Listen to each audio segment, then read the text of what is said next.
Střetu vysílaného televizí v přímém přenosu milionů diváků jsou Ježiš, ten cíčky, tam mě nedáme. Takže čau. Vítejte u nového videa. Dneska jsme se teda rozhodli vyjet do Liberce. Na Colorrun. Je to vlastně 5kilometrový běh pro dobrou věc a stříkají na vás během toho barvy. Takže budeme krásně vypadat. No a to je tak asi všechno, co jsme vám chtěli říct. Pro úvod stačí, mějte se hezky a čau. Takže co? Tak odpočíte. 3, 2, 1.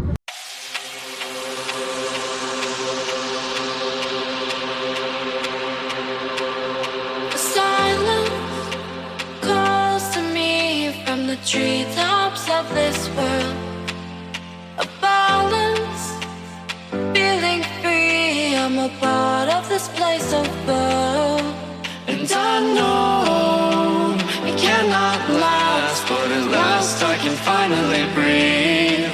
And I know it cannot last, but at last I can finally see.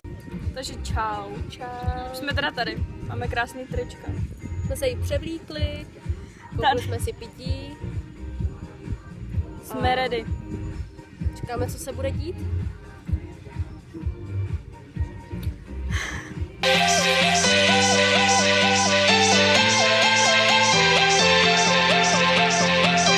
Nemáš kapesník.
Ty zuby jak uzíděj.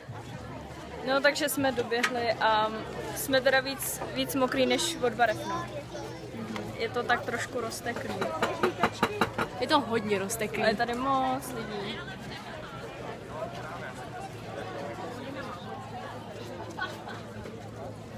Baruška se prohlíží naši fotku na Insta.